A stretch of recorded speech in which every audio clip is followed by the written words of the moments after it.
నమస్కారం LTV news కి స్వాగతం ముందుగా బులెటిన్ హెడ్లైన్స్ నర్సాపురం ఎన్నికల ప్రచారంలో పాల్గొన్న ముఖ్యమంత్రి వైఎస్ జగన్మోహన్ రెడ్డి 14 ఏళ్లు సీఎంగా ఉండి చంద్రబాబు ఒక్క మంచి పని అయినా చేశారా అని ప్రశ్న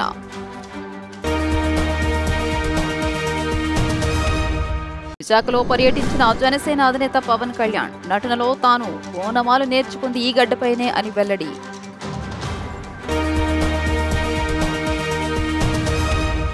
ముఖ్యమంత్రి వైఎస్ జగన్మోహన్ రెడ్డిపై ఎన్డీఏ నేతలు ఫైర్ రివర్స్ టెండర్లతో సాగునీటి ప్రాజెక్టులను ముఖ్యమంత్రి వైఎస్ జగన్మోహన్ రెడ్డి నిర్వీర్యం చేశాడని ఆరోపణ పేదవాడి భవిష్యత్తు కోసం ఈ ఎన్నికల్లో 2 బటన్లు ఫ్యాన్ గుర్తుకే నొక్కాలని వైసీపీ అధినేత సీఎం వైఎస్ జగన్మోహన్ రెడ్డి విజ్ఞప్తి చేశారు. చంద్రబాబు 14 ఏళ్లు సీఎంగా ఉండి ఒక్క మంచి పనైనా చేశారా అని ప్రశ్నించారు. చంద్రబాబు పేరు చెబితే ఒక్క మంచి పథకమైన గుర్తుకు వస్తుందా? రాష్ట్రంలో జరుగుతున్నది కులాల మధ్య యుద్ధం కాదు, క్లాస్ వార్ అని అన్నారు. ఎన్నికల ప్రచారంలో భాగంగా సీఎం వైఎస్ జగన్ నరసాపురంలో రోడ్ షోలో పాల్గొన్నారు. ఈ సందర్భంగా సీఎం జగన్ మాట్లాడుతూ మరి 14 ఏళ్లు ఏ పేదవాడికి ఏ మంచి చేయని ఈ చంద్రబాబు ఆయన చేసే అబద్ధాలు మోసాలు ఏ స్థాయిలో ఉంటాయంటే ఒక్కసారి 2014లోకి వెళ్దామని అన్నారు. ఇది మీ అందరికీ గుర్తుందా? 2014లో స్వయంగా చంద్రబాబు సంతకం పెట్టి ఇదే ముగ్గురితో కూటమిగా ఏర్పడి మీ ప్రతి ఇంటికి ముఖ్యమైన హామీలు అంటూ ఈ పాంప్లెట్ పంపించాడు. అప్పట్లో ఇదే ఈనాడు, ఆంధ్రజ్యోతి, టీవీ5లో అడ్వర్టైజ్మెంట్లతో ఓదరగొట్టారని అన్నారు. చంద్రబాబు నాయుడు గారిని నమ్మారు, ఆ కూటమిని నమ్మారు, వారి మేనిఫెస్టోను నమ్మారు, వారికి ఓటు వేశారు.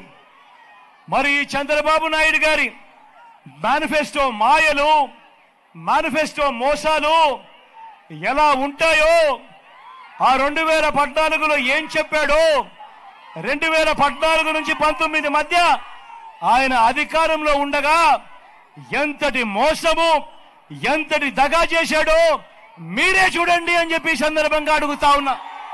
ఇలాంటి అన్యాయమైన మోసాలతో, ఇలాంటి అబద్ధాలతో మనం యుద్ధం చేస్తా ఉన్నాం. ప్రతి ఒక్కరిని కూడా ఒకటే గుర్తుపెట్టుకోమని అడుగుతా ఉన్నా.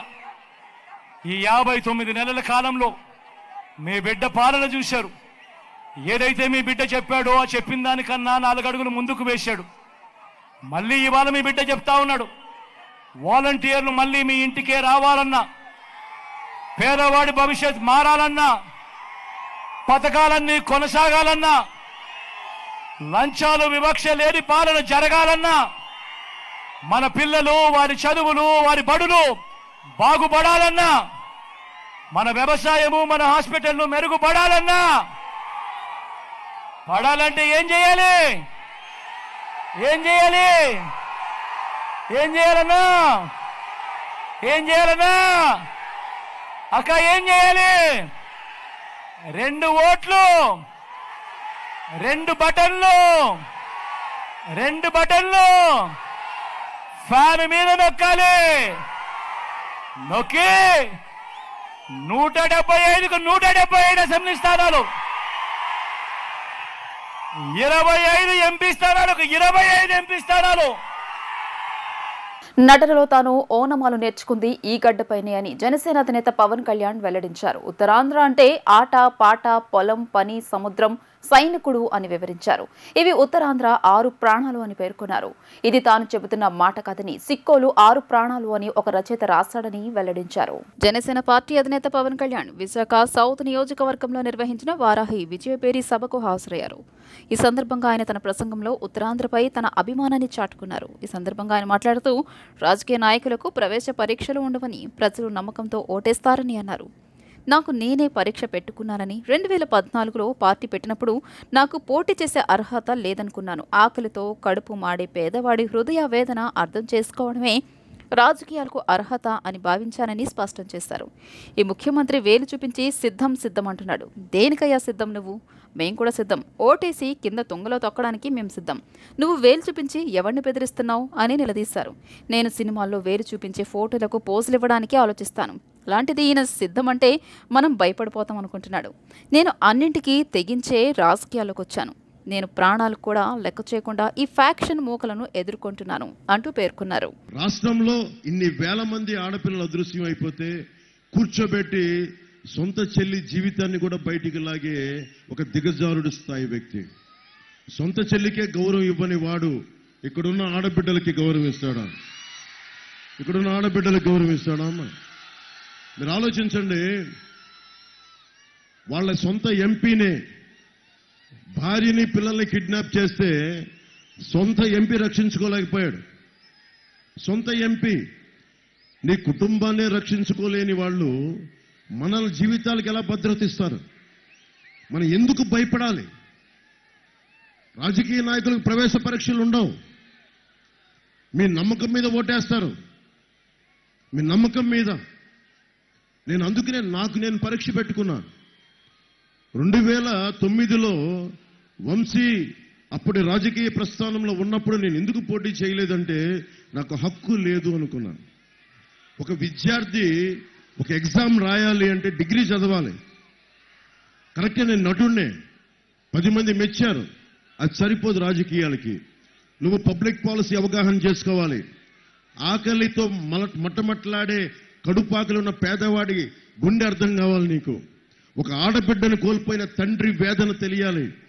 మగ్గం నేసి వెన్నెముక విరిగిపోయిన చేనేత కార్మికుడు బాధ తెలియాలి.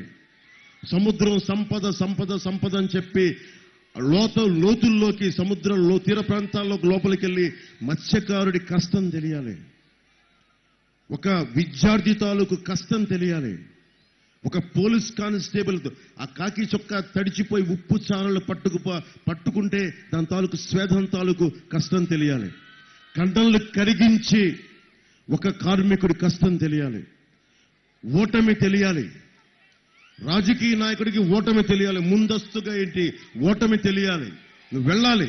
రివర్స్ టెండర్లతో సాగునీటి ప్రాజెక్టులను సీఎం జగన్మోహన్ రెడ్డి నిర్వీర్యం చేశాడని ఎన్డీఏ కూటమి నేతలు ధ్వజమెత్తారు. తెలుగుదేశం పార్టీ పాలనలో 90% పూర్తయిన సాగునీటి ప్రాజెక్టులను కూడా పూర్తి చేయడం జగన్కు చేతకాలేదని ఎద్దేవా చేశారు. ఎన్డీఏ కూటమి అధికారంలోకి వచ్చిన వెంటనే సాగునీటి ప్రాజెక్టులను పూర్తి చేసి రాష్ట్రాన్ని స్వర్ణాంధ్రగా మారుస్తామని నేతలు స్పష్టం చేశారు. మంగళగిరిలోని తెలుగుదేశం పార్టీ కార్యాలయంలో నిర్వహించిన మీడియా సమావేశంలో టీడీపీ నేత మాజీ మంత్రి దేవినేని ఉమామహేశ్వరరావు, బీజేపీ నాయకులు పాకా సత్యనారాయణ, జనసేన నాయకులు గౌతమ్ వైఎస్ఆర్సీపీ ప్రభుత్వంపై నిప్పులు చెరిగారు. ఈ సందర్భంగా వారు మాట్లాడుతూ రాష్ట్రానికి మేలు చేసే పోలవరం ప్రాజెక్టును రాజకీయ కారణాలతో పూర్తి చేయకపోవడం బాధాకరమని, రివర్స్ టెండర్లతో సాగునీటి ప్రాజెక్టులను సీఎం జగన్మోహన్ రెడ్డి నిర్వీర్యం చేశారని ధ్వజమెత్తారు. జగన్ రెడ్డి పాలనలో రాష్ట్రం ఎడారిగా మారిందని దుయ్యబట్టారు. ఎన్నికల జిమ్ముకుల కోసం ఉత్తుత్తి ప్రారంభాలు చేస్తున్నాడని తెలిపారు. ఉద్దేశపూర్వకంగా పోలవరాన్ని గోదాట్లో ముంచాడని, సాగునీటి ప్రాజెక్టులను ఎండగట్టాడని మండిపడ్డారు. ఇవాళ పట్టిసీమ వల్ల ఏ విధంగా ఫలాలు వచ్చాయి, కృష్ణా డెల్టాలో 13 లక్షల ఎకరాలకి ఏ విధంగా నీళ్ళు ఇచ్చి ఆ నీళ్ళని శ్రీశైలం దగ్గర నుంచి రాయలసీమ ప్రాంతానికి తీసుకెళ్ళి అంద్రేనేవా కావచ్చు, గాలేరి నగర్ కావచ్చు, తెలుగంగ కావచ్చు, మచ్చుమర్రి కావచ్చు, ఎన్ని ప్రాజెక్టులు ఆ ప్రాంతంలో పూర్తి చేసి నీళ్ళు ఇస్తే నువ్వు ఇవాళ అంద్రేనేవాకి కింద వరకు నీళ్లు తీసుకెళ్ళగలిగావా? ఎందుకు తీసుకెళ్ళలేకపోయావు? ఎన్నికల సమయంలో పక్క రాష్ట్రంతో కుమ్మక్కై రాయలసీమ ప్రాంతానికి వచ్చే నీళ్ళన్నీ కూడా పక్క రాష్ట్రానికి ఇవ్వటం వల్ల నీ సాన్నిహిత్యం వల్ల రాజకీయ మీ అనుబంధంతో రాయలసీమకి వెళ్ళాల్సిన నీళ్లు కూడా అంద్రేనేవా నీళ్లు ఆ శ్రీశైలం దగ్గర నుంచి పక్క రాష్ట్రానికి ఇచ్చేసి చేతులెత్తేసావంటే నీకు రాయలసీమ పట్ల ఏమాత్రం ప్రేమ ఉంది? రాయలసీమ ప్రాజెక్టులకి నువ్వు ఎంత ఖర్చు పెట్టావో కూడా చెప్పే పరిస్థితి చెప్పమని చెప్పి కూడా నేను వైసీపీ పార్టీని డిమాండ్ చేస్తూ ఉన్నాను. రివర్స్ టెండరింగ్ పేరు చెప్పి మల్టీపర్పస్, ఇందాక సార్ ఎక్స్ప్లెయిన్ చేసినట్టు 3000 కోట్లకు సంబంధించిన కరెంటుని ఈరోజు మనం సొంతంగా ఉత్పత్తి చేసుకునే పరిస్థితి నుంచి ఈరోజు అప్పు తెచ్చుకునే పరిస్థితికి ఈరోజు రాష్ట్రాన్ని దిగదార్చాడు. పోలవరం మల్టీపర్పస్ డ్యామ్ నుంచి కేవలం ఒక బ్యారేజ్గా మార్చేసే ప్రయత్నం చేస్తూ ఉన్నాడు ఈ జగన్మోహన్ రెడ్డి. అట్లానే వెలుగొండ ప్రాజెక్టు ఈయన అధికారంలోకి వచ్చినప్పుడు దాని వ్యయం 5500 కోట్లు అయితే దాన్ని ఈరోజు రివర్స్ టెండరింగ్ చెప్పి కూడా ఈరోజు దాన్ని 2023 జూన్కి దాన్ని 8000 కోట్లకు చేర్చాడు. కానీ ఖర్చు పెట్టిందంటే ఎంత అండి? ఖర్చు పెట్టింది కేవలం 2000 కోట్లని ఈయన చెప్తా ఉన్నాడు. కానీ అక్కడ కరెంటు బిల్లులు కూడా కట్టలేని పరిస్థితిలో ఈరోజు ఆ కంపెనీ ఉంది. అట్లానే మీరు చూసుకుంటే ఇంకా రాయలసీమకి ఈయన రాయలసీమ నుంచి వచ్చిన ముఖ్యమంత్రి కదండి, వీళ్ళ నాన్నగారు కూడా రాయలసీమ నుంచి వచ్చిన ముఖ్యమంత్రి. వీళ్ళిద్దరికీ ఎంత చిత్తశుద్ధి ఉందో ఒక్కసారి మీకు చెప్తాను నేను. ముఖ్యంగా జగన్మోహన్ రెడ్డి గారికి తెలంగాణలో కాళేశ్వరం ప్రాజెక్టు కడతానన్నప్పుడు ఈయన వెళ్ళి అక్కడ ఈయన వెళ్ళి అక్కడ జలదీక్ష అని చెప్పి ఆ రోజు ఒక డ్రామా మతోన్మాద బీజేపీ మతాలను రెచ్చగొట్టి వాటి ద్వారా ఓట్లు పొందాలని చూస్తున్నారని సిపిఐ రాష్ట్ర కార్యదర్శి రామకృష్ణ విమర్శించారు. దేశంలో మూడోసారి బీజేపీ అధికారంలోకి వస్తే అంబేద్కర్ రాజ్యాంగం అమల్లో ఉండదని స్పష్టం చేశారు. రాష్ట్రంలో ప్రధాన పార్టీలైన వైఎస్ఆర్సీపీ, తెలుగుదేశం రెండూ కూడా ప్రత్యక్షంగా పరోక్షంగా నరేంద్ర మోడీకి మద్దతు పలుకుతున్నారని, వారికి వాళ్ల విధి విధానాలు నచ్చి కాదు కేసులకు భయపడి రాష్ట్రాన్ని మోడీకి తాకట్టు పెడుతున్నారని ఆయన మండిపడ్డారు. మంగళగిరి ప్రభుత్వ ఆసుపత్రి నుండి రోడ్ షో కార్యక్రమం ప్రారంభమై ద్వారకానగర్, వడ్లపూడి సెంటర్, మిద్ది సెంటర్ మీదుగా పాత కూరగాయల మార్కెట్ వద్ద గల గాంధీ విగ్రహం వరకు రోడ్ షో కార్యక్రమం జరిగింది. తీన్మార్ ప్రజానాట్య మండలి కళాకారులు వాయిద్యాలతో పాటలతో ఎర్రజెండా రెపరెపలాడుతూ రోడ్ షో కార్యక్రమం జరిగింది. గాంధీ బొమ్మ సెంటర్లో బహిరంగ సభను నిర్వహించారు. ఈ బహిరంగ సభకు సిపిఐ నియోజకవర్గ కార్యదర్శి చిన్న తిరుపతి అధ్యక్షత వహించారు. ఈ సభలో సిపిఐ రాష్ట్ర కార్యదర్శి కె రామకృష్ణ మాట్లాడుతూ, ఇవాళ 10 ఏళ్లుగా దేశాన్ని పరిపాలిస్తున్న మోడీ ప్రభుత్వం అన్ని రంగాల్లో కూడా విఫలమైంది. అటు రైతు సమస్య కానీ, పేదరికం సమస్య కానీ, ఉద్యోగుల సమస్యలు కానీ ఏ ఒక్క సమస్య పరిష్కారం చేయబోవుగా తన తప్పిదాన్ని తప్పించుకోవడానికి ఇవాళ మత ప్రాతిపదికమైన మతాన్ని రెచ్చగొట్టడానికి ద్వారా ఓట్లు పొందాలని, తద్వారా మూడోసారి అధికారంలోకి రావాలని చూస్తున్నారని అన్నారు. మోడీ ప్రభుత్వం మూడోసారి అధికారంలోకి వస్తే అంబేద్కర్ రాజ్యాంగం అమలులో ఉండదు, సెక్యురిజం తీసేస్తారని అన్నారు. ప్రజాస్వామ్యం బతికి బట్టకట్టలేని పరిస్థితి వస్తుంది. ఇప్పటికీ నియంతృత్వ పద్ధతులు ఛాయలు కనబడుతున్నాయి అన్నారు. 2014 ఎన్నికల్లో దేశ ప్రజలకు మోడీ అనేక వాగ్దానాలు చేశారని అన్నారు. ఏ ఒక్క వాగ్దానాన్ని అమలు చేయలేదని విమర్శించారు. 10 సంవత్సరాల కిందట చదువుకున్న యువకులకు 2 కోట్ల ఉద్యోగాలు ఇస్తానని చెప్పి ఇవ్వలేదని అన్నారు. పెరుగుతున్న నిత్యావసర వస్తువుల ధరలను తగ్గిస్తామని చెప్పి తగ్గించకపోగా రేట్లు విపరీతంగా పెంచి ప్రజలపై భారాలు మోపారని విమర్శించారు. 70 లక్షల కోట్ల రూపాయలు నల్లధనం తీసుకొచ్చి పేదలకు పంచుతానని చెప్పి పంచలేదని విమర్శించారు. దేశ ప్రజలకు ఎలాంటి ప్రయోజనం లేకుండా పరిపాలన చేశారని విమర్శించారు. ఇవాళ మత ప్రాతిపదికపైన మతాన్ని రెచ్చగొట్టడం ద్వారా ఓట్లు పొందాలని, తద్వారా మూడవసారి అధికారంలోకి రావాలని ప్రయత్నం చేస్తూ ఉన్నారు.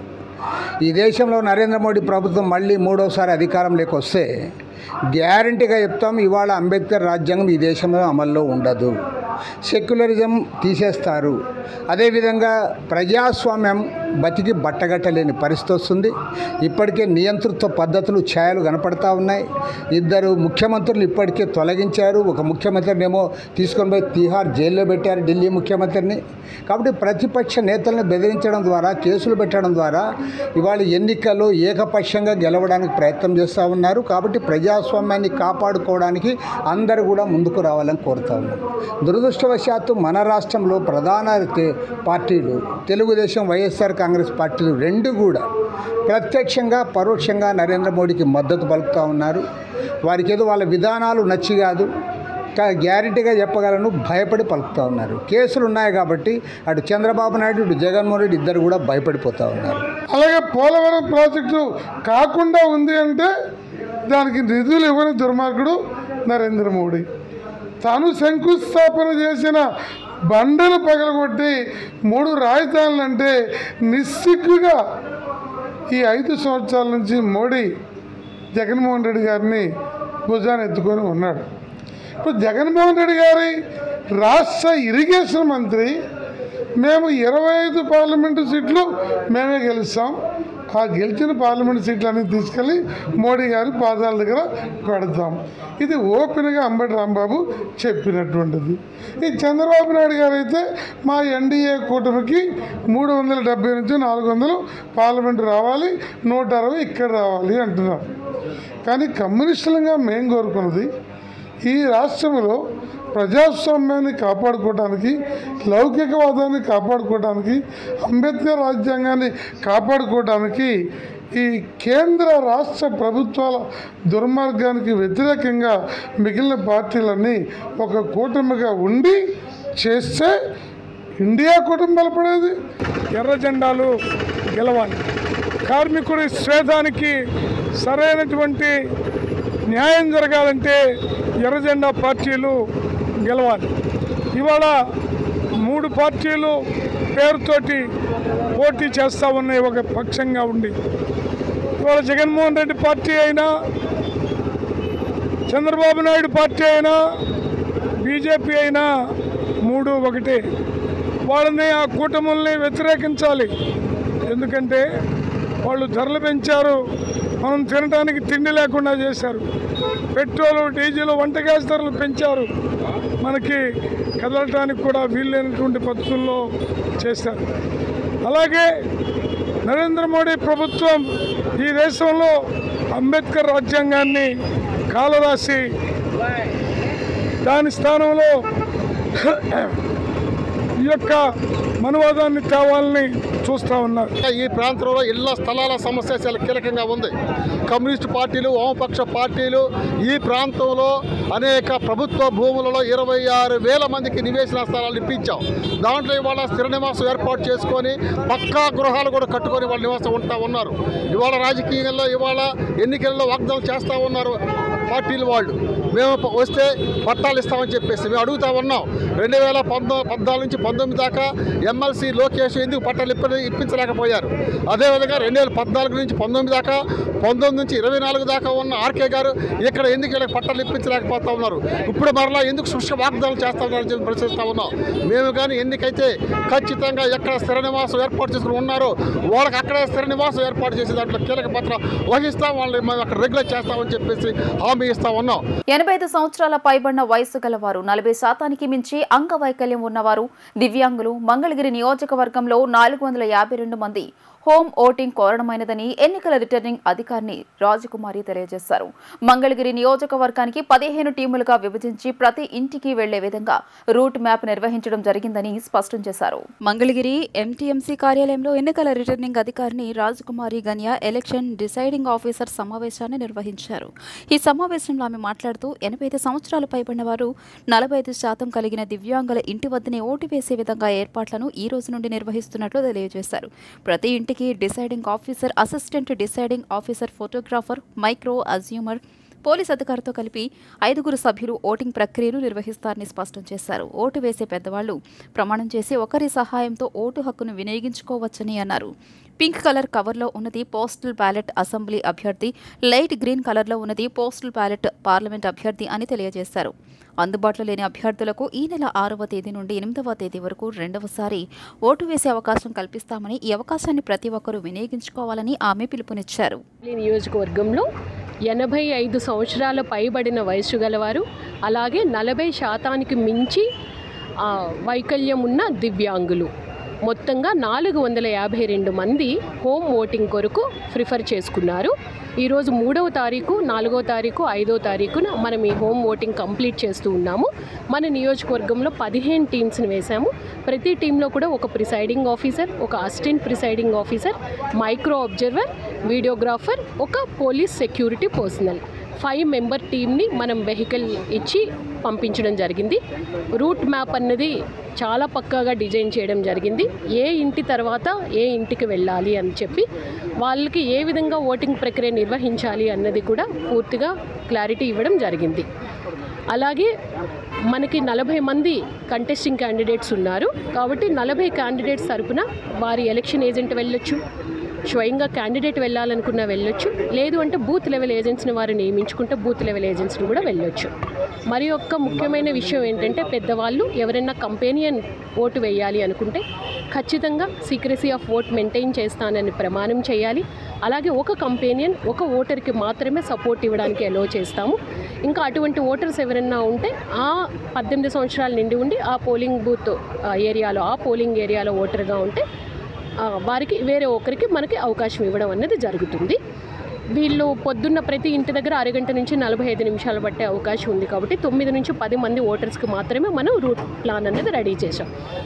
3, 4, 5 తేదీల్లో మనం ఆ ఇంటికి వెళ్ళినప్పుడు ఎవరైనా ఆ ఇంట్లో లేని ఎడ్ల మనం 7, 5, 5వ తారీఖుతో మనం కంప్లీట్ చేసేసి 6, 7, 8 తారీఖుల్లో మరొకసారి ఆ ఇంటికి మనం వెళ్ళడం జరుగుతుంది. 2 సార్లు మనం అవకాశం ఇస్తున్నాం కాబట్టి ఖచ్చితంగా ప్రతి ఒక్కరూ కూడా సద్వినియోగపరుచుకోవాలి. ఏ పోస్టల్ బ్యాలెట్ ఓటు కూడా ఇన్వాలిడ్ అవ్వకూడదు. వ్యాలిడ్ అవ్వడానికి ఎటువంటి చర్యలు తీసుకోవాలి అన్నది కూడా ప్రిసైడింగ్ ఆఫీసర్స్కి చాలా క్లియర్గా మనం గైడ్ చేయడం జరిగింది.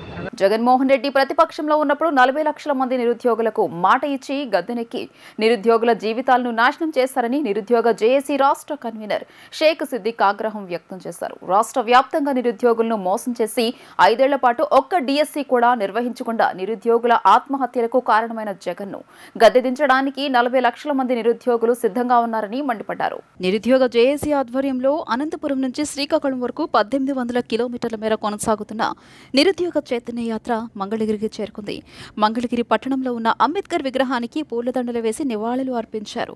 రానున్న ఎన్నికల్లో అధికారంలోకి రాగానే మెగా డిఎస్సీపై తొలి సంతకం మాజీ సీఎం చంద్రబాబు నాయుడిని గెలిపించుకుంటామని ప్రతిజ్ఞ చేశారు. అనంతరం నిరుద్యోగ కరపత్రాలను పంపిణీ చేశారు. ఈ సందర్భంగా నిరుద్యోగ జేఏసీ రాష్ట్ర కన్వీనర్ షేక్ సిద్దిక్ మాట్లాడుతూ చంద్రబాబు నాయుడు మేనిఫెస్టోలో యువత సంక్షేమానికి పెద్దపీట వేశారని పేర్కొన్నారు.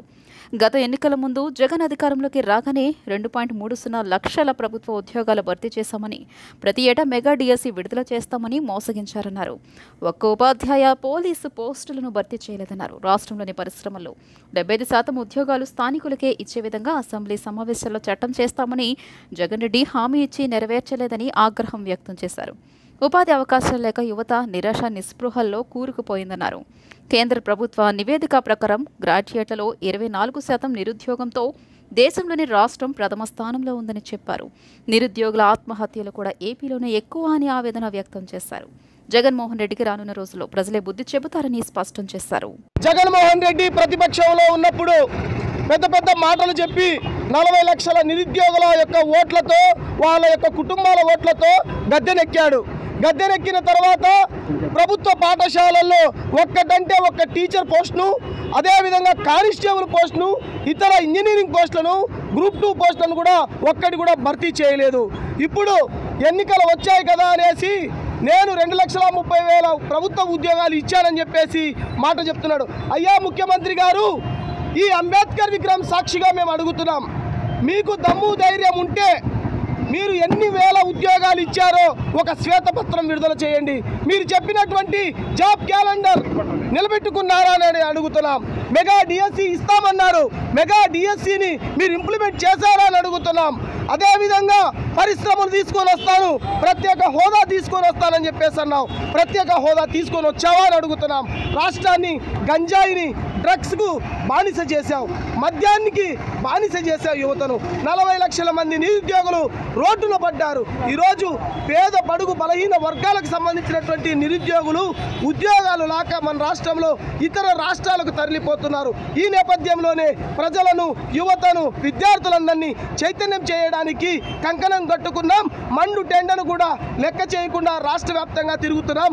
ఆంధ్ర రాష్ట్ర ప్రజలారా, నిరుద్యోగ యువతలారా, విద్యార్థులారా ఆలోచించండి. జగన్మోహన్ రెడ్డి చెప్పినటువంటి వాగ్దానాలలో ఏది కూడా ఇంప్లిమెంట్ చేయలేదు. కేవలం బటన్ నొక్కుతున్నాడు, సంక్షేమ పథకం అంటున్నాడు. అయ్యా ముఖ్యమంత్రి, మాకు కావాల్సింది మా కుటుంబాల్లో 10,000 ఇచ్చే, నువ్వు 10,000 ఇచ్చే చిల్లర డబ్బులు కాదు, మా కుటుంబాలలో మా బిడ్డలకు ఉద్యోగాలు ఇవ్వమని చెప్పేసి అడుగుతున్నాం. నీకు ఉద్యోగాలు ఇచ్చే ధైర్యం లేకపోతే, అంత సత్తా లేకపోతే నువ్వు సీఎం పదవి నుంచి దిగిపో అని చెప్పేసి అన్నాం. ఎక్కువ రోజులు లేదు, నువ్వు కేవలం ఉండేది 1 నెల మాత్రమే. నిరుద్యోగులందరూ కూడా స్టడీ చైర్లు పట్టుకొని కుర్చీ మడత పెట్టి నేను దింపడానికి అందరూ కూడా కంకణం కట్టుకున్నారు. చంద్రబాబు నాయుడు గారు ఇచ్చినటువంటి మేనిఫెస్టోలో నిరుద్యోగ మంచి అవకాశం జాబ్ అన్నారు, టీఎస్సీ పైన సంతకం అన్నారు. ల్యాండ్ టైటిలింగ్ యాక్ట్ మీద చంద్రబాబు అబద్ధాలు ప్రచారం చేస్తున్నారన్నారు. మేము చేయకపోయినా చేసినట్టు ప్రజలను నమ్మించాలని చూస్తున్నారన్నారు YCP party general secretary Sajjala Ramakrishna Reddy. Manifesto అంటే గ్రంథం, చంద్రబాబు దృష్టిలో బూతు పత్రం అన్నారు. వైసీపీ గూండాలు చట్టాలు రద్దు చేస్తామని ఎవరైనా మేనిఫెస్టోలో పెడతారా? ల్యాండ్ టైటిలింగ్ యాక్ట్ తీసుకొచ్చింది బీజేపీనని ఈ సందర్భంగా సజ్జల పేర్కొన్నారు. తాడేపల్లి వైసీపీ సెంట్రల్ ఆఫీసులో YCP party general secretary Sajjala Ramakrishna Reddy మాట్లాడారు. చంద్రబాబు, పవన్ కళ్యాణ్ మరోసారి అబద్దాలు మేనిఫెస్టోతో ఊదరగొడుతున్నారని మండిపడ్డారు. గతంలో చేసిన నాటకం కంటే గొప్ప నాటకం చంద్రబాబు మొదలుపెట్టారని విమర్శించారు. మా మేనిఫెస్టోలో అమలు చేయగలిగే వాటిని మాత్రమే హామీలుగా ఇచ్చామని తెలిపారు. చంద్రబాబువి సొల్లు హామీలని ప్రజలకు తెలుసు. సూపర్ 6 అని 6 నెలల ముందు నుండే ప్రజలని నమ్మించే ప్రయత్నం చంద్రబాబు చేశారు. కోవిడ్ సమయంలో కూడా అభివృద్ధి సంక్షేమం ఆగలేదు. జగన్ పథకాలు చూసి రాష్ట్రం శ్రీలంక అవుతుందన్న టీడీపీ దానికి మించి 1,00,000 కోట్ల పైగా అబద్ధాల హామీలు చంద్రబాబు ఇస్తున్నారు. రాష్ట్రం అప్పుల్లో ఉందనే చంద్రబాబు అంత సంపద ఎలా తెస్తారో చెప్పలేదు. గతంలో రుణమాఫీ, డ్వాక్రా రుణాల రద్దు, 0 వడ్డీపై అనేక హామీలు ఇచ్చి చివరికి షరతులు పెట్టి కోతకొస్తారు. 26,000 కోట్ల డ్వాక్రా హామీలు చంద్రబాబు అమలు చేయకపోతే మేము అధికారంలోకి వచ్చాక అమలు చేస్తాం. చంద్రబాబు హామీలు నమ్మితే కొంప కొల్లి రావడమే. పథకాలకి అర్హత ఏంటో ముందే చెప్పే దమ్ము చంద్రబాబుకి లేదు. 2014లో నిరుద్యోగ భృతి అని యువతని మోసం చేశారు. ఎలాగో అమలు చేసే ఆలోచన లేనప్పుడు ఏముందని నువ్వు ఎడాపేడా చెప్తూ పోయిన అబద్దాలు నమ్మి ఎవరైనా ఓటు వేస్తే ఆ తర్వాత ఆయన విశ్వరూపం ఎట్లుంటుంది, చంద్రబాబు పాలన ఎలా ఉంటుంది అనే వాటికి కూడా ఎక్కువ వెనక్కు తిరిగి చూడనవకుండా అవసరం లేకుండానే 14-19 మధ్య రాష్ట్రానికి 10 జన్మలు కూడా మర్చిపోలేనంత చేదు అనుభవం మిగిల్చారు చంద్రబాబు నాయుడు. 14-19 మధ్య చూస్తే అది ఇంకా ఎవరు మర్చిపోలే. అయినా సరే ఆయన ఆ రోజు ఏమి చెప్పినా ఏమి అమలుకు చేయలేదనే విషయం అందరికీ తెలుసు. ఉదాహరణకు రైతు రుణమాఫీ 87,000 కోట్ల పైన అయ్యేది. 5 ఏళ్లు ముగిసే టైంకు 13,000 కోట్ల నుంచి 15,000 కోట్లు ఎంతో అంతవరకే అంచెలంచెలుగా. ఈలోగా దానికి మించిన వడ్డీల రూపంలో రైతులు మునిగినారు. ఈయన మాట నమ్మి రుణమాఫీ అంటే అది రుణం తిరిగి చెల్లించవద్దు, మీరెవ్వరూ కట్టొద్దు నేనున్నానని చెప్పినందువల్ల, కట్టనందువల్ల పీనల్ ఇంట్రెస్ట్లు పడి అది కొన్ని వేల కోట్లు, దాదాపు ఇంత అయింటుందేమో తెలిసి, 0 వడ్డీ అప్లై కాలేదు, పీనల్ ఇంట్రెస్ట్లు పడినాయి. అంతా చేస్తే ఈయన ఇచ్చింది ఇన్స్టాల్మెంట్స్లో ఇచ్చాడు. ఆ తర్వాత పెట్టిన షరతులు మీ అందరికి గుర్తుంటాయి. వడపోత ప్రకటనల్లో ఏమో బంగారం రుణాలు కూడా ఇస్తానని, మీ బంగారం మీకు ఇంటికి తిరిగి వస్తుందన్న పెద్ద మనిషి ఆఖరికి వచ్చేసరికి అవన్నీ తీసేసి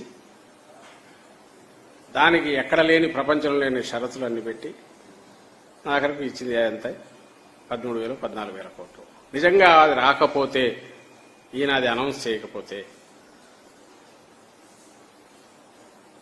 రైతులు వాళ్ళ లోన్ వాళ్ళు సరిగా కట్టుకొని ఉండేవాళ్ళు. దానివల్ల 0 వడ్డీ అప్లై అయ్యేది, మిగులు ఉండేది. ఇప్పుడు ఏమైందా చంద్రబాబు నాయుడు ఇచ్చిన రుణమాఫీ ఆ 15,000 కోట్లతో ఉంటే బహుశా ఆ 0 వడ్డీ దీనికి సంబంధించిన కాంపెన్సేషన్ ఏమైనా వస్తే వచ్చిందేమో. ఇంకా డ్వాక్రా వాళ్ళైతే మరీ ఎందుకంటే వాళ్ళకేమి ఇవ్వలే. ఏపీ ఎన్నికల్లో మొత్తంగా 4.14 కోట్ల మంది ఓటు హక్కు వినియోగించుకోనున్నారని ఏపీ ఎన్నికల ప్రధానాధికారి ముఖేష్ కుమార్ మీనా వెల్లడించారు. ఫైనల్ ఎస్ఎస్ఆర్ కంటే తుది ఓటర్ల జాబితాలో 5.94 లక్షల మంది ఓటర్లు పెరిగారన్నారు.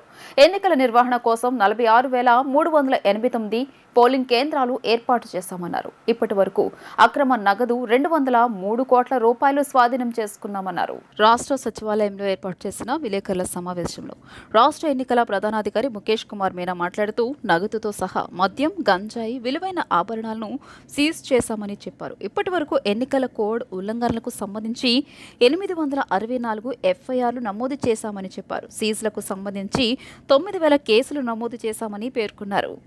10,400కు పైగా ఫిర్యాదులు పరిష్కరించామన్నారు. 14 నియోజకవర్గాల్లో 100% వెబ్కాస్టింగ్ నిర్వహిస్తామని పేర్కొన్నారు. అలాగే ఈ 14 సెగ్మెంట్లలో భద్రత కూడా పెంచుతామన్నారు. ఓటర్లకు ఎండతో ఇబ్బంది లేకుండా ముందస్తు జాగ్రత్తలు తీసుకుంటామన్నారు.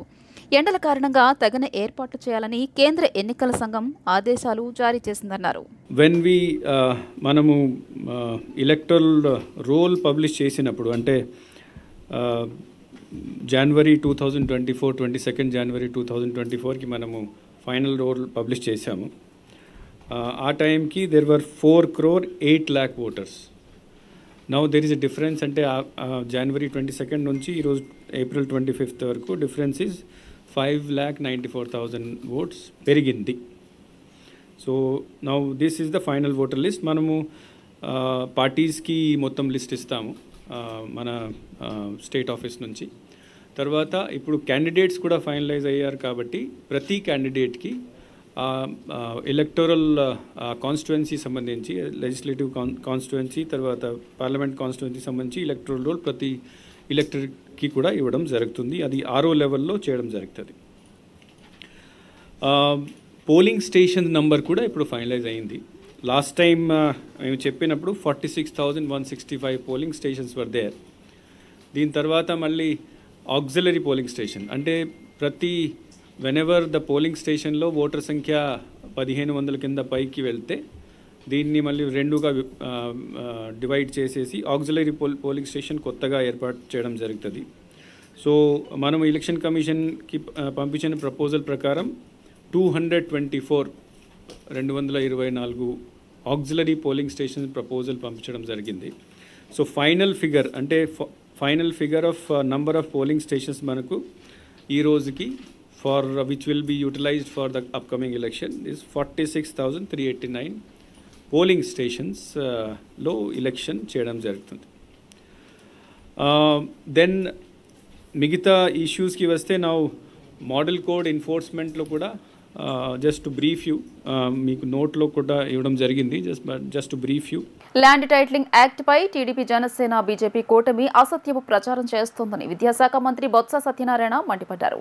ఏపీ ల్యాండ్ టైటిలింగ్ యాక్ట్ పై చంద్రబాబు, పవన్ కళ్యాణ్ పచ్చి అబద్దాల కోర్లుగా విష ప్రచారం చేస్తున్నారని, దానిపై ఏమాత్రం అవగాహన లేకుండా మోసగాళ్లలా మాట్లాడుతున్నారన్నారు. విశాఖపట్నంలో మంత్రి బొత్స సత్యనారాయణ విలేకరుల సమావేశం నిర్వహించారు. ఈ సందర్భంగా ఆయన మాట్లాడుతూ ప్రైవేట్ ఆస్తుల రిజిస్ట్రేషన్ ప్రక్రియలో హక్కుదారులకు కేవలం జిరాక్స్ పేపర్లు ఇస్తారని, ఒరిజినల్ ప్రభుత్వం దగ్గరే ఉంటాయనేది పచ్చి అబద్దమని కొట్టిపారేశారు.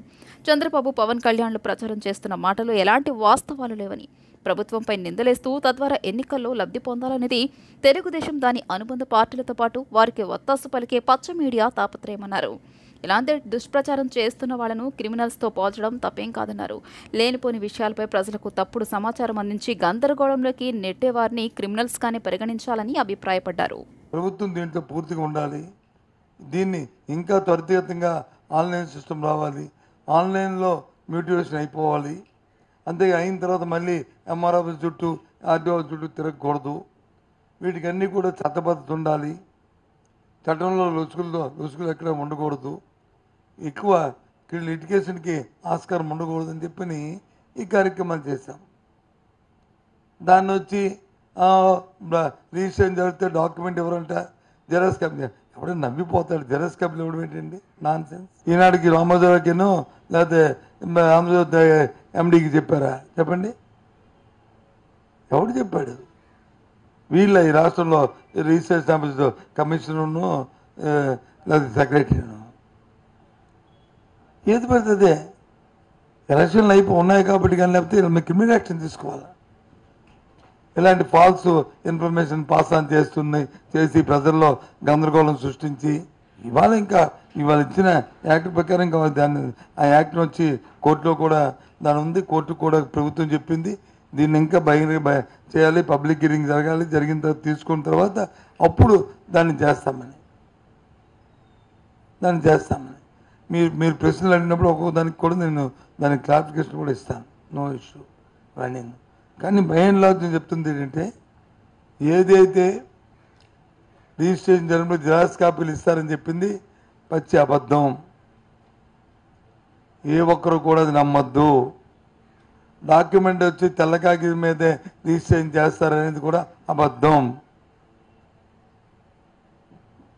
ప్రభుత్వ ప్రతిపాదన ఏంటంటే, ఫస్ట్ పేజీ ఉన్నప్పుడు 100 రూపాయల స్టాంప్ పెట్టి మిగతా పేపర్లు అన్నీ ఉంటే దానికి ఒక పర్మనెంట్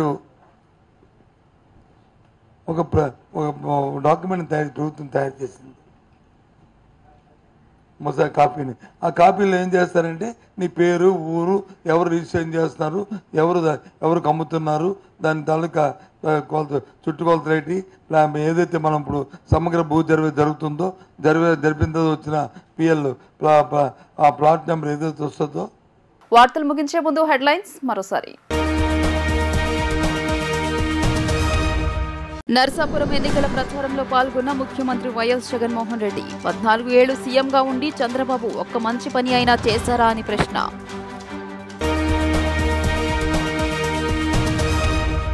విశాఖలో పర్యటించిన జనసేన అధినేత పవన్ కళ్యాణ్ నటనలో తాను ఓనమాలు నేర్చుకుంది ఈ గడ్డపైనే అని వెల్లడి.